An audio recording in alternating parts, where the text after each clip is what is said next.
আমি যে কই অপপ্রচার করা যারা নির্বাচনের আগে খুঁজতে নেয়নি অনেকটা জান্নাতের টিকিট ভোটটা দিলেই লোক সরাসরি ব্যস্ত হয়ে গেছে বুঝলেন না?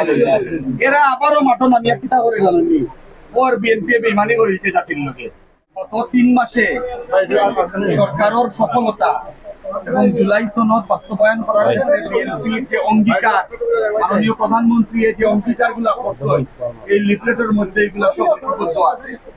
আমি জাস্ট একটা জিনিস আপনারা জুলাই সনদর মূল একটা পয়েন্ট লইয়া আমি একটু আপনাদের মূল পয়েন্টটা হইছে আমরা তো সবাই জানি যে নির্বাচনের আগে উচ্চ কক্ষ আর নিম্ন কক্ষ লইয়া আলোচনা হইছে না।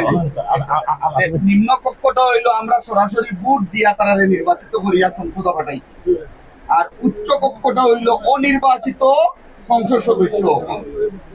আমরা কইয়ার যে সরকার আগামীর বাংলাদেশ নির্মাণের ক্ষেত্রে সংস্কারের ক্ষেত্রে সিদ্ধান্ত নেওয়ার ক্ষেত্রে আপনারা পক্ষে চাই আমরা নির্বাচিত পরিষদও যাইতাম না অনির্বাচিত পরিষদের মতামত নিতাম, হাতটা নিতাম নির্বাচিত বিএনপি ও কথাটা উপর যে আমরা নির্বাচিত যারা তারার মতামতের ভিত্তিতে আগামীর বাংলাদেশ আমরা বিনির্মাণ করতাম। আর এক পক্ষ নামিকে কই অপপ্রচার করা যারা নির্বাচনের আগে খুঁজতে নেয়নি অনেকটা জান্নাতের টিকিট ভোটটা দিলেই লোক সরাসরি ব্যস্ত হয়ে গেছে বুঝলেন না? এরা আবারও মাঠো নামিয়া কিতা করে জানেননি ওর বিএনপি বেইমানি করেছে জাতির লোকে।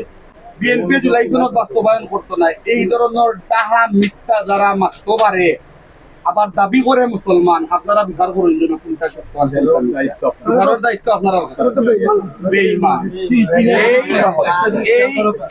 এই প্রত্যেকটা পয়েন্ট জুলাই সনদ বাস্তবায়নের ক্ষেত্রে এখানে লেখা আছে আপনারা পড়বা এবং এই নগরীর যারা মানুষ আছেন আপনারা মৌখিক ভাবে হইলেও যারা এই ভুল তথ্য দেন তারা লগে ডিবেটও যাইবা বিতর্ক যাইবা বলে আপনারা এই মিশা মাত্র এখানে ভুল তথ্য জনগণকে দিয়া বিভ্রান্ত করে রাখেন। 15 বছর আন্দোলন করে আজকে স্বাধীনতা আমরা পাইছি, আপনারা আবার আমরা ভিতরে নিয়ে যাইবার চেষ্টা করবেন।